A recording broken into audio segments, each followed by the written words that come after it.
High above the Arctic Circle, where the cold doesn't just bite but negotiates aggressively with your bones, a quiet military powerhouse is gearing up for the future.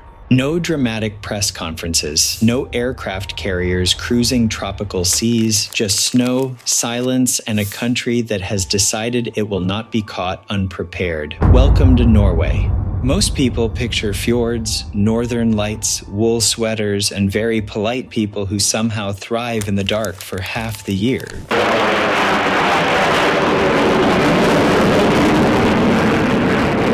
What they don't picture is a military that has quietly become one of the most advanced, lethal, and strategically important forces in Europe.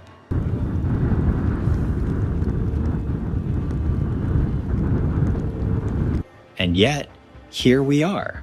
Norway has announced that it will double its military spending over the next 12 years. Not adjust, not review, but double. We're talking an increase of roughly 56 billion euros, pushing total long-term security spending toward levels that make even larger nations pause and reread the numbers.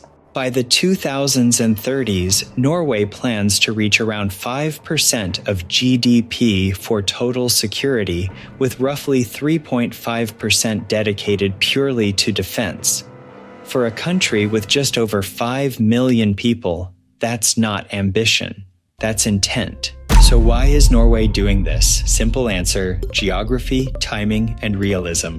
Norway sits on NATO's northern flank, right next to Russia's most sensitive military assets. The Arctic is no longer a frozen backwater. Ice is melting, sea lanes are opening, and strategic competition is moving north.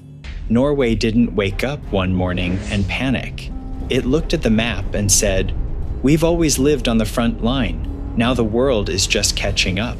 Instead of trying to match bigger countries tank for tank or troop for troop, Norway has chosen a smarter path.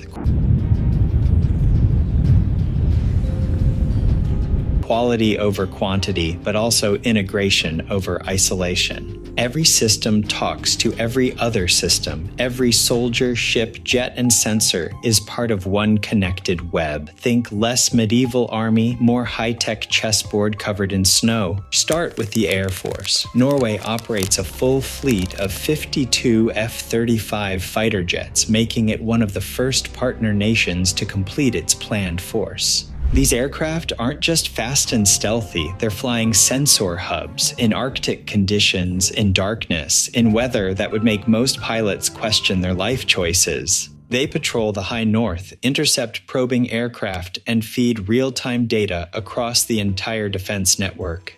For Norway, a smaller number of extremely capable jets beats a larger fleet that can't survive the cold.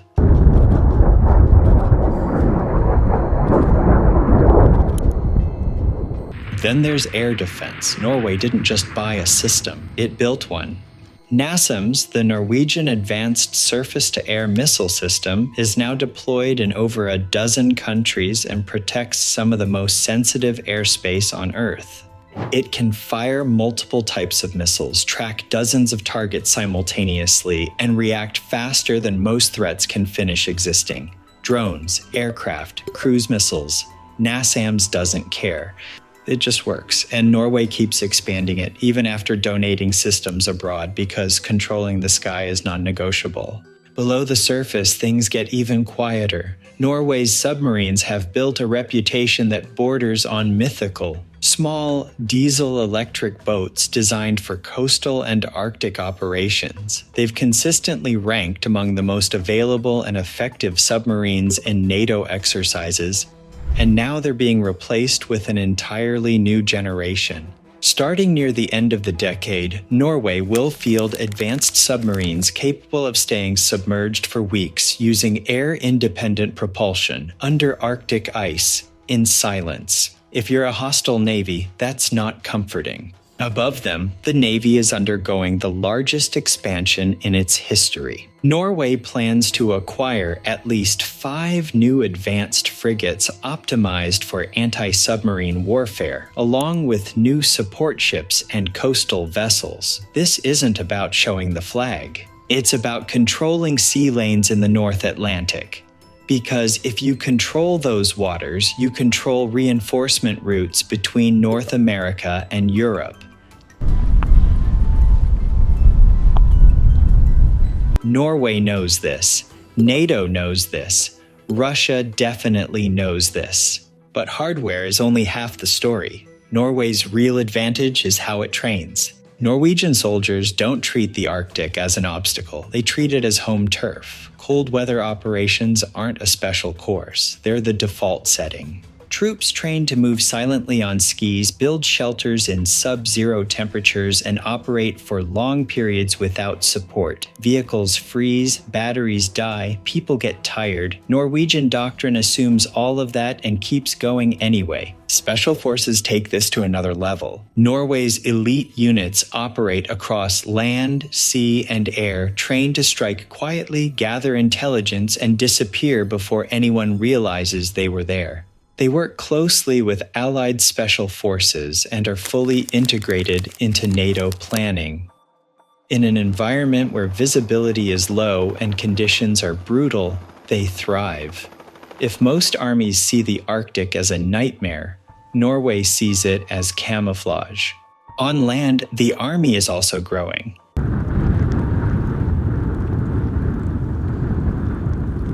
For decades, Norway maintained a modest force designed for territorial defense. That's changing. The plan now is to expand from 1 brigade to 3, backed by a larger reserve and a strengthened home guard. The home guard alone will reach around 45,000 personnel, including rapid reaction units tasked with protecting critical infrastructure. Ports, bridges, energy facilities, nothing is left unattended. While other countries debate mobilization timelines, Norway already has boots in place. Thousands of specialists monitor networks, defend critical systems, and integrate cyber operations into every exercise.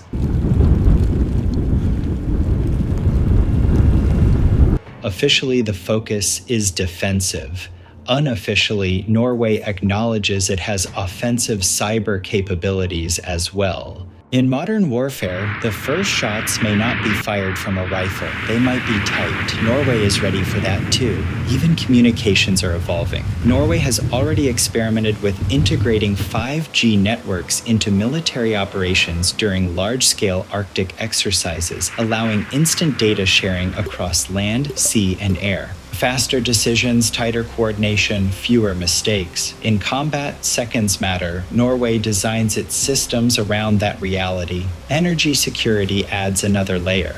Norway is one of Europe's most important energy suppliers, especially after recent geopolitical shocks. That makes offshore platforms, pipelines, and undersea cables strategic targets. Norway treats them that way. Naval patrols, drones, seabed sensors, and cyber defenses all work together to protect the infrastructure that keeps much of Europe running.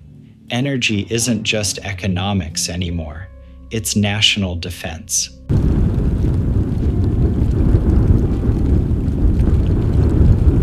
And through all of this, Norway remains deeply integrated with its allies. Nordic defense cooperation has reached unprecedented levels, creating shared air operations, common logistics, and unified planning across Northern Europe.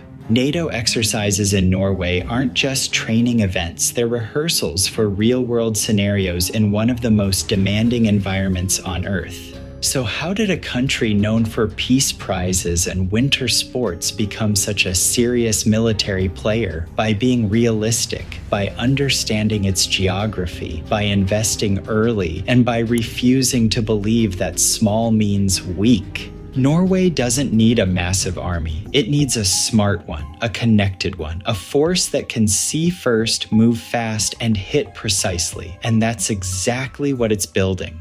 In a world where the Arctic is heating up faster than global politics, Norway isn't reacting. It's setting the pace quietly, efficiently, with skis, satellites, submarines, and just enough humor to remind everyone that yes, they really can outfight you in the snow and probably enjoy it. Norway may be small on the map, but when it comes to modern warfare in the high north, it's already operating on another level.